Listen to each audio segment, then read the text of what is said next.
What are the key characteristics of age-friendly housing? Well, I think the paradigm shift is to think less about age-friendly housing and more about aging gracefully at home. As such, I think it's more about home as place and as attachment to place, rather than accessibility of spaces and the affordability of land and public fabric. That said, I think some of the important characteristics then can be charted by looking at four overlapping aspects.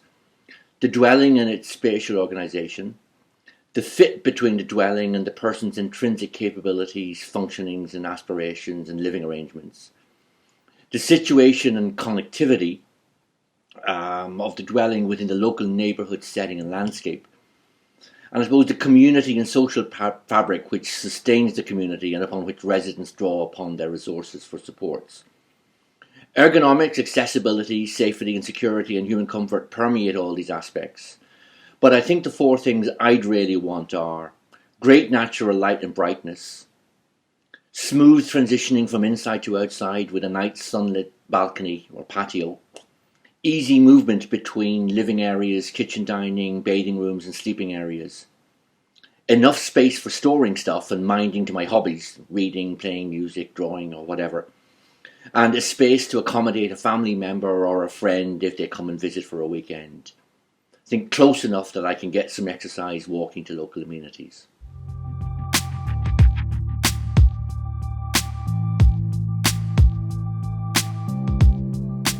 While my heart tells me otherwise, I think there will always be a need for some form of element of residential or nursing home settings for some older people with very limited functionings. But I do think that more age-friendly housing can at least stabilise or maybe even reduce demand for these types of settings in the face of significant ageing increases in the overall population distribution.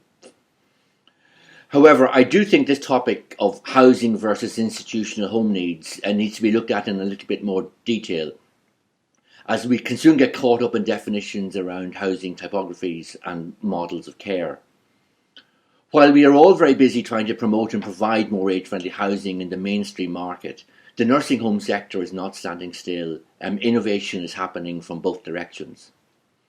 Although there are still providers building large care homes with institutional regimes, there is a significant trend across Europe towards the provision of smaller clustered assisted living solutions, where 6 to 8 autonomous units are grouped around small community spaces that support a universal staff model, complemented by family and volunteer engagements.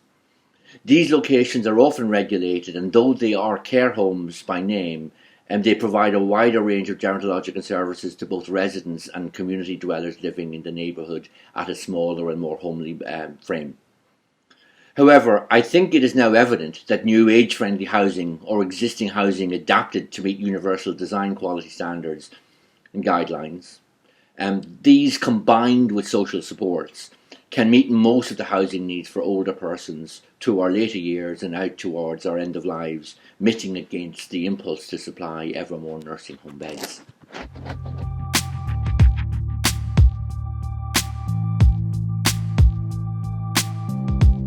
I think concrete examples that are replicable across countries are always difficult to find, as good housing very often emerges from sensitive and holistic analyses of local sites, conditions and social and cultural contexts. However, I think there are some policies and frameworks that can sometimes be more transferable and yet still provide a space for local creativity and ingenuity.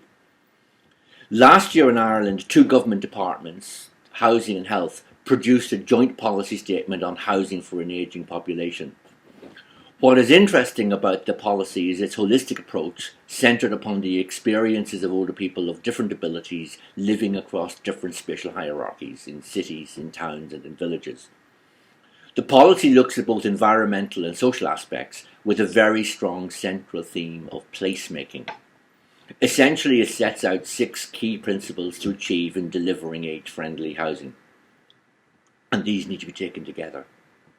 They are ageing in place, looking at location, access to amenities in the neighbourhood mix, supporting urban renewal, the contribution to placemaking, the quality of the environment and choice, Sustainable lifetime housing, really looking at universal design, accessibility, adaptability and flexibility to change. Staying socially connected, tackling social isolation, local social supports and a sense of community. Working together, those developing the partnerships and coalitions and the integrating of local care and support practices. And then finally, assistive technologies, that there is adequate bandwidth for the digital services and for technology-enabled care and for safety and security. This policy is now being implemented in planning departments across local government in Ireland, and developers looking to provide age-friendly housing must now address these integrated needs in their proposals.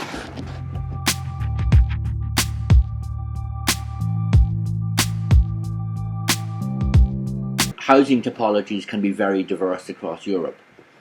I suppose before dealing with older people's concerns, housing has to address all the physical aspects that differentiate, such as site, contour, boundary and orientation, climate and weather, landscape and biodiversity, seasonal changes, density, adjacency to amenities, transport availability and general mobility around the place.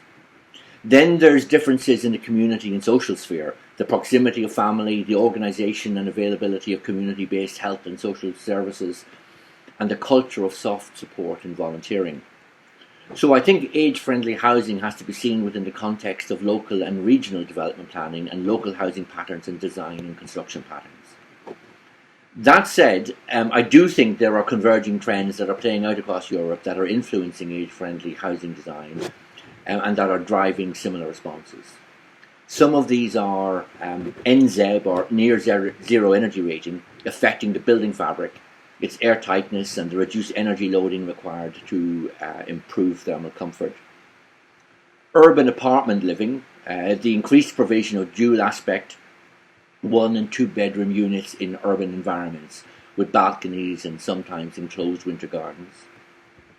Accessibility and the application of universal design or design for all guidelines, addressing the approach to homes, the living spaces, the sleeping spaces, transitions to external spaces, and the systems and services hidden in the wall.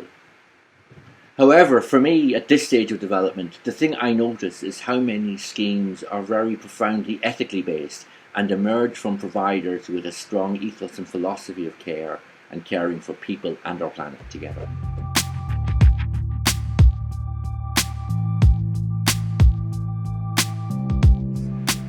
I think for me this is a no-brainer.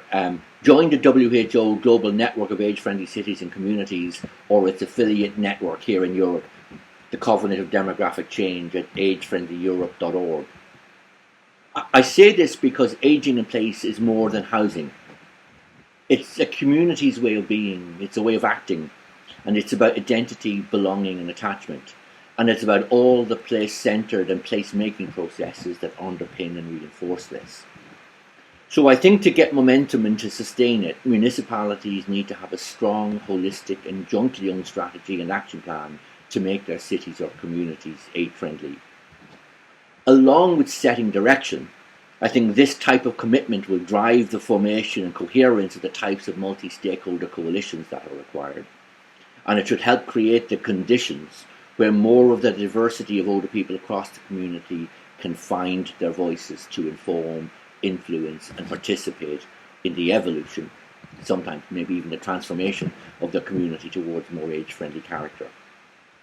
Finally, I think that once the social infrastructure to support an age-friendly infrastructure is in place, that is a coalition of policy and service stakeholders, a forum of councils for older people from the community, and a shared action agenda based around the themes of the WHO's age-friendly guide.